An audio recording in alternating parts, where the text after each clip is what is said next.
اعوذ باللہ من الشیطان الرجیم بسم اللہ الرحمن الرحیم فما لکم فی المنافقین فئتین واللہ ارکسہم بما کسبوا اتريدون ان تهدوا من اضل الله ومن يضلل الله فلن تجد له سبيلا ودوا لو تكفرون كما كفروا فتكونون سواء فلا تتخذوا منهم اولياء حتى يهاجروا في سبيل الله فإن تولوا فخذوهم واقتلوهم حيث وجدتموهم ولا تتخذوا منهم وليا ولا نصيرا.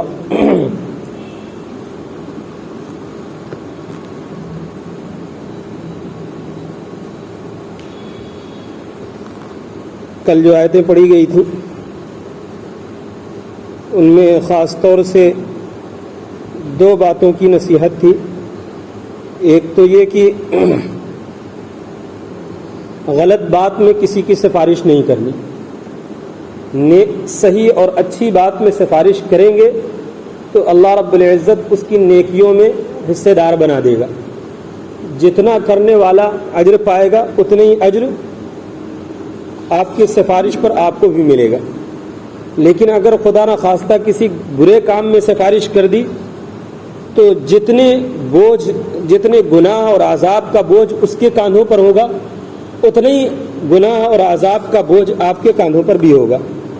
لہذا اللہ رب العزت نے ایمان والوں کو اس چیز سے منع فرمایا کہ دیکھو تم غلط بات میں کسی کی سفارش نہ کرنا اور اپنے دل کو خوب صحیح طور پر اچھے سے سمجھا کر کے اس بات سے رکنا.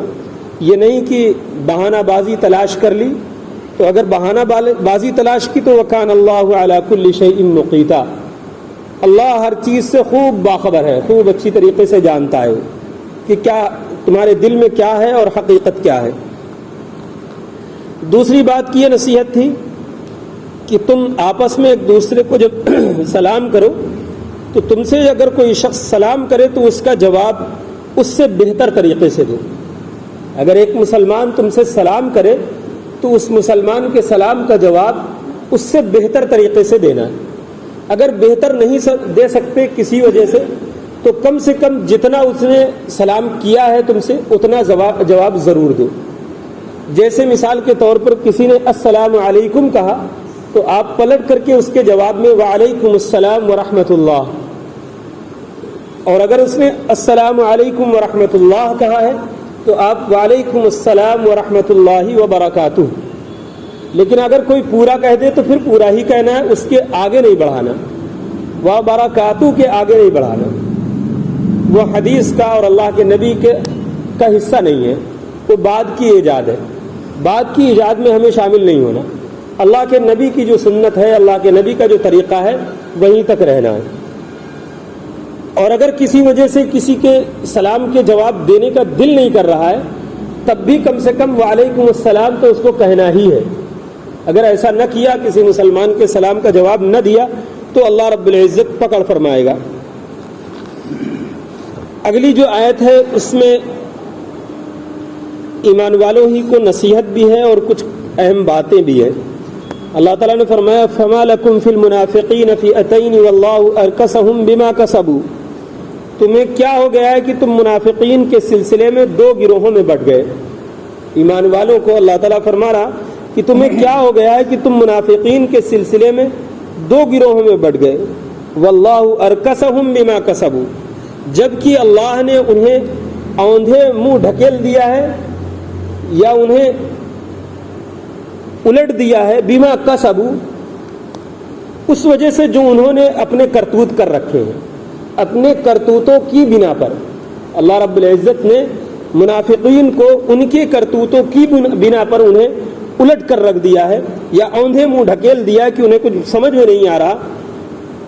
اتریدون ان تهدوا من اضل اللہ, کیا تم چاہتے ہو کہ تم اسے ہدایت دے دو جسے اللہ نے اس کے اپنے اعمال کی وجہ سے گمراہ کر دیا ہو. اس کے اپنے اعمال کی وجہ سے جسے اللہ نے گمراہ کر دیا ہو اسے تم چاہتے ہو کہ تم ہدایت دے دو. تو تم ہدایت دے سکتے ہو کسی کو؟ انسان کسی کو ہدایت نہیں دے سکتا. اور پھر اسے جسے اللہ گمراہ کر دے وَمَن يُضْلِلِ اللَّهُ فَلَن تَجِدَ لَهُ سَبِيلًا, اور جسے اللہ گمراہ کر دے تو پھر وہ کبھی بھی کسی بھی حال میں راستہ نہیں پا سکتا. اللہ جسے گمراہ کر دے وہ راستہ نہیں پا سکتا کسی بھی حال میں. یہ دراصل یہ آیت اس وقت نازل ہوئی کہ مکہ معظمہ سے مدینہ منورہ جب مسلمانوں نے ہجرت کر لی اور جنگ بدر کے بعد مدینہ منورہ میں مسلمانوں کی ایک طاقت ظاہر ہوئی اور جو ریاست قائم ہونی چاہیے تھی مسلمانوں کی اللہ کے نبی صلی اللہ علیہ وسلم کی سرپرستی میں وہ مدینہ منورہ کے اندر قائم ہو گئی. اور یہود بھی اس میں اس طریقے سے شامل ہوئے کہ ان سے معاہدہ ہو گیا مسلمانوں کا کہ ان کے درمیان بھی کسی طریقے کا کوئی معاملہ آئے گا تو اس کا فیصلہ اللہ کے نبی صلی اللہ علیہ وسلم ہی کریں گے. اور اگر باہر سے کوئی حملہ ہوتا ہے کسی طریقے کا تو یہود مسلمانوں کا ساتھ دیں گے، اور یہود کے اوپر اگر کوئی معاملہ ہوتا ہے اس طریقے کا تو مسلمان یہود کا ساتھ دیں گے. اس طریقے سے معاہدہ ہو گیا تھا. تو مسلمانوں کی جو ایک طاقت ظاہر ہوئی تو مکے کے کچھ لوگوں نے مسلمانوں کی اس طاقت کو توڑنے کے لیے سازش کے طور پر اپنے آپ کو مسلمان ظاہر کیا کہ ہم مسلمان ہیں اور ہم نے اسلام قبول کر لیا ہے، اور مدینے آئے اور آ کر کے مسلمانوں کے ساتھ شامل ہو گئے. لیکن ان کے کچھ اعمال اس طریقے کے تھے جن کی بنیاد پر جو سمجھدار اور بڑے صحابہ تھے ان کو یہ شک ہوتا تھا کہ یہ مسلمان نہیں، یہ منافق ہیں. ان کو دیکھ کر کے انہیں احساس ہوتا تھا کہ یہ مسلمان نہیں ہو سکتے، یہ منافق ہی ہیں. لیکن بعض دوسرے سیدھے سادھے جو مسلمان تھے ان کا کہنا تھا کہ پھر یہ انہوں نے کلمہ شہادت پڑھا ہے اور پھر اپنا گھر بار چھوڑ کر کے ہجرت کر کے مکے سے مدینہ آ گئے، ایسا کیسے ہو سکتا ہے کہ یہ مسلمان نہیں ہے، یہ مسلمان ہی ہے. اسی کو اللہ تعالیٰ نے فرمایا کہ تمہیں کیا ہو گیا کہ تم منافقین کے سلسلے میں دو گروہوں میں بٹ گئے، جبکہ حقیقت میں وہ منافق تھے. وہ کچھ دن مدینے میں رہے، انہوں نے اپنے جو کرنا چاہا اس کی کوشش کی، لیکن جب اس میں کامیاب نہیں ہوئے تو اللہ کے نبی صلی اللہ علیہ وسلم سے اجازت مانگی کہ ہمیں تجارت کے لیے مکے جانا ہے، تجارت کی غرض سے ہم مکہ جانا چاہتے ہیں. اللہ کے نبی صلی اللہ علیہ وسلم نے اجازت دے دی کہ جاؤ، تجارت کی خاطر اگر جانا چاہتے ہو تو جاؤ. تو وہ مکہ گئے تو وہاں سے پھر واپس نہیں آئے، وہیں ٹھہر گئے. تو جن لوگوں کو اس بات کا علم نہیں تھا یا ان کے اوپر بھروسہ تھا کہ یہ مسلمان ہیں، انہیں بھی اس بات کا یقین ہو گیا کہ یہ منافق ہی تھے. دراصل یہ اس وقت کا معاملہ ہے جب ہجرت ایمان کا حصہ تھی. ہجرت کے بارے میں قرآن کی اسی کی اگلی دونوں آیتوں میں اسی بارے میں حکم ہے کہ جس طریقے سے ایمان لانا ضروری تھا، لا الہ الا اللہ محمد رسول اللہ کا اقرار کرنا ضروری تھا، اسی طریقے سے اگر کوئی شخص لا الہ الا اللہ محمد رسول اللہ کا اقرار کر لے اور وہ مدینہ کے باہر ہے تو اس کے اوپر فرض تھا کہ وہ اپنا گھر بار خاندان رشتہ دار چھوڑ کر کے وہ مدینہ میں آ کر کے بسے. اگر کوئی ایسا نہیں کرتا تو پھر وہ مسلمان شمار نہیں کیا جاتا تھا. تو یہ ہجرت اس وقت ضروری تھی. بعد میں اللہ رب العزت نے اس کو منسوخ فرما دیا. تو اللہ تعالیٰ نے آگے فرمایا وَدُّوا لَوْ تَكْفُرُونَ كَمَا كَفَرُوا فَتَكُونُونَ سَوَاءً. یہ وہ لوگ تھے جو یہ کوشش کرنا چاہ رہے تھے کہ لَوْ تَكْفُرُونَ كَمَا كَفَرُوا، کہ اگر تم بھی کفر میں داخل ہو جاؤ، تم بھی کفر اختیار کر لو جیسے کہ انہوں نے کفر کر رکھا تھا، فَتَكُونُونَ سَوَاءً، تو وہ اور تم برابر سرابر ہو جاؤ. یعنی ان کی ساری کوشش اس بات کی تھی وہ اگر تمہارے درمیان آئے تھے تو کوئی اچھی نیت نیک نیتی کے ساتھ نہیں، بلکہ ان کی ساری کوشش اور محنت اس بات کی تھی کہ تم بھی کفر میں داخل ہو جاؤ اور اسلام اور ایمان کو چھوڑ دو. فَلَا تَتَّخِذُوا مِنْهُمْ أَوْلِيَاءَ حَتَّى يُهَاجِرُوا فِي سَبِيلِ اللَّهِ.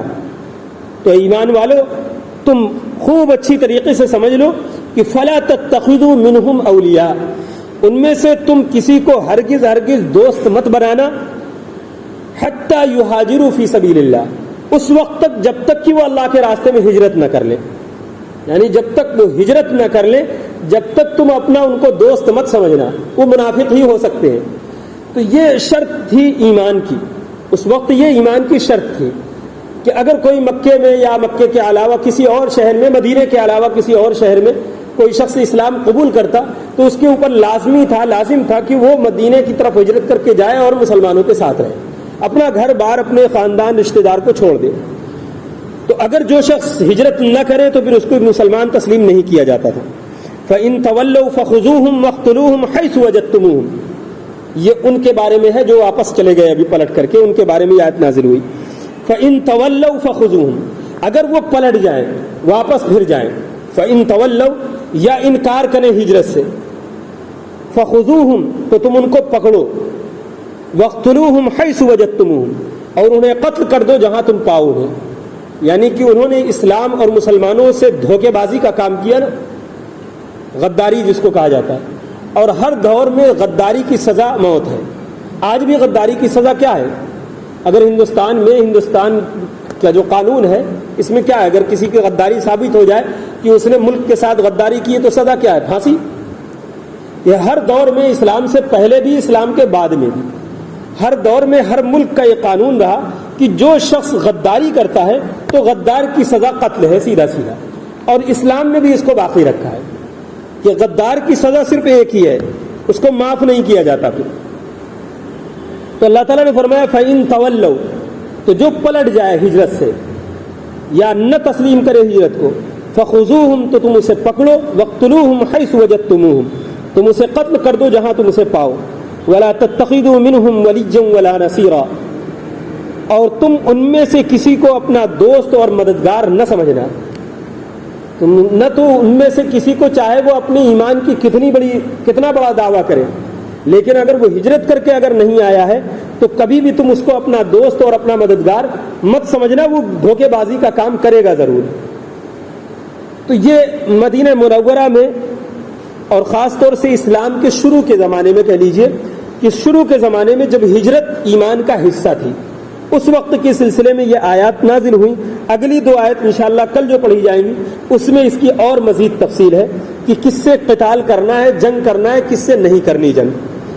اور اگر کفار سے کسی بھی طریقے کا معاہدہ ہو جائے، چاہے زبانی معاہدہ ہو یا لکھت طور پر معاہدہ ہو یا عام فہم کے اعتبار سے معاہدہ ہو جائے، جیسے کہ مثال کے طور پر ہندوستان میں ہم مسلمان ہیں، یہاں پہ ہم مسلمان ہندوستان میں رہ رہے ہیں، بس رہے، اور آزادی کے بعد ہندوستان کی حکومت پورے طور پر باغ ڈور کفار کے ہاتھ میں گئی.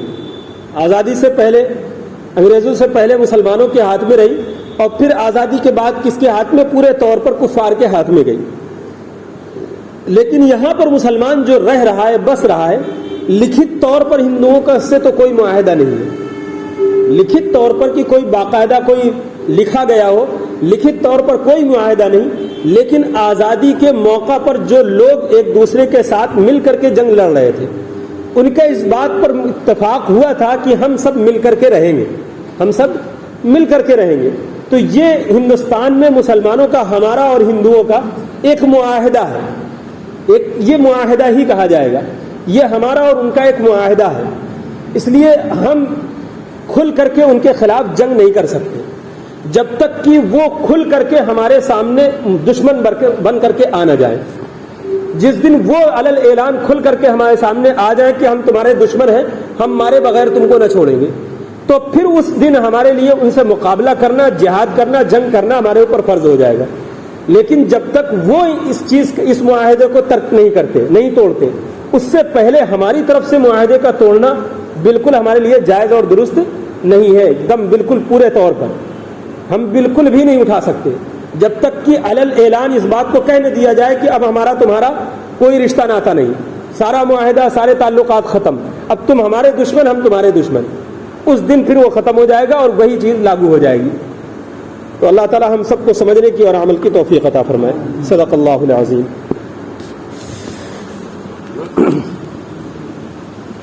چلیے بھائی